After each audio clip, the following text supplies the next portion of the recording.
बिस्मिल्लाहिर्रहमानिर्रहीम। अस्सलाम वालेकुम स्टूडेंट्स। आज का हमारा टॉपिक है mass dilation. Mass dilation is basically the fourth consequence of the special theory of relativity. इससे पहले हमने पढ़ा था, फर्स्ट जो था वो था प्रिंसिपल ऑफ साइमल्टेनिटी, फिर हमने देखा था time dilation and then length contraction. तो आज हम नेक्स्ट कॉन्सिक्वेंस देखेंगे कि अगर हम स्पेशल थ्योरी ऑफ रिलेटिविटी को मानते हैं, यानी उसको एक्सेप्ट करते हैं, तो फिर हम देखते हैं कि हमें बहुत सारे अपने क्लासिकल फिजिक्स के कॉन्सेप्ट्स को चेंज करना पड़ेगा। तो उस वजह से एक कॉन्सेप्ट है मैथ के मुतालिक। तो मैथ डायलेशन की डेफिनेशन देखते हैं कि the mass of moving object increases at relativistic speed in moving frame of reference. This is called mass dilation. तो इसका अगेन बड़ा सिंपल सा मतलब है कि अगर आप रिलेटिविस्टिक स्पीड से मूव कर रहे हैं, तो उस फ्रेम ऑफ रेफरेंस में जो मैस होंगे ऑब्जेक्ट्स के वो कांस्टेंट नहीं रहेंगे, बल्कि वो इंक्रीज हो जाएंगे। तो इसी की बेस में हम दो किस्म के टाइम को मैयर कर सकते हैं। एक को कहते हैं प्रॉपर मैस, या ज़्यादा इसके लिए जो रेलेवेंट वर्ड होता है वो रेस्ट मैस का वर्ड यूज होता है, जिसको हम डेल्टा एम नॉट या डेल्टा एम पी से भी रिप्रेजेंट कर सकते हैं, ठीक है, प्रॉपर मैस से। तो इसकी डेफिनेशन है mass of an object measured at rest. ठीक है, अगर आप किसी ऑब्जेक्ट का मैस मैयर करें रेस्ट पे, तो ये इसका प्रॉपर मैस है। फॉर एग्जांपल, आप स्पेसशिप में, स्पेसशिप जो है ना रुकी हुई है अभी ज़मीन पे, अभी एट रेस्ट है।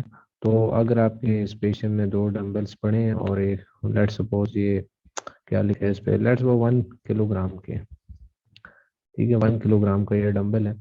तो अब अगर आपकी स्पेसशिप मूव करेगी with a very high speed, यानी relativistic speed close to the speed of light, ठीक है, तो ये लेट्स वो आपकी स्पीड हो जाती है 2 लाख किलोमीटर पर सेकंड। ठीक है, लाइट की स्पीड है कितनी, 3 लाख किलोमीटर पर सेकंड। तो आप उससे कम स्पीड पे हैं लेकिन फिर भी वेरी क्लोज है।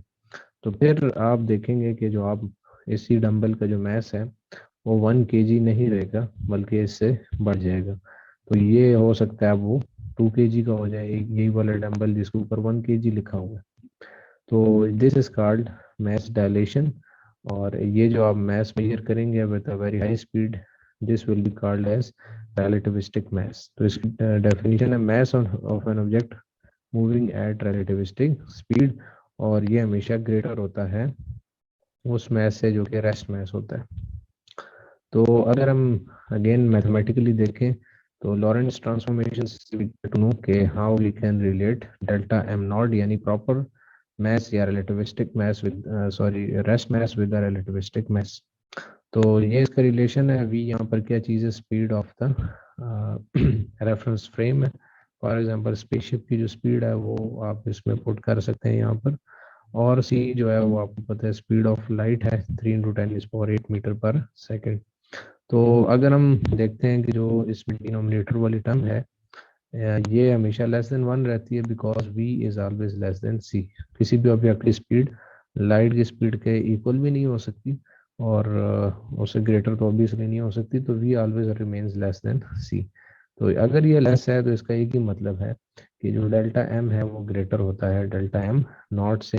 ठीक है, यानी मैंने आपको पहली भी एग्जांपल दी थी ना कि अगर आप 10 को 1 से डिवाइड करें तो 10 आता है, लेकिन अगर किसी लेस देन 1 टर्म से करें, मसलन 0.5 से, तो आपका आंसर आएगा 20। ठीक है, तो इसका मतलब है कि जब आप वेरी हाई स्पीड से मूव करते हैं, तो अगर आपके पास 1 किलोग्राम की का डंबल जो था, वो हो सकता है अब आप 2 किलोग्राम मेजर करें उसको। और तो ये जो इफेक्ट है इसको हम कहते हैं mess dilation.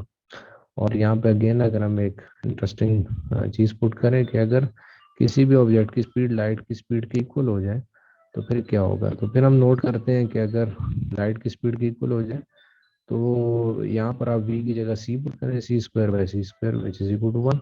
So 1 - 1 0, something by 0 is equal to infinity.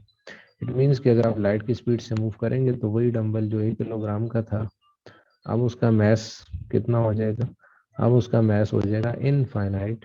यानी अब आप उसके मैस को मैयर ही नहीं कर सकते वो कितना ज़्यादा होगा। ठीक है, तो this is called mass dilation. Paper में इससे रिलेटेड कैसे क्वेश्चन आ सकते हैं इस टॉपिक से रिलेटेड, तो आप नोट कर लें।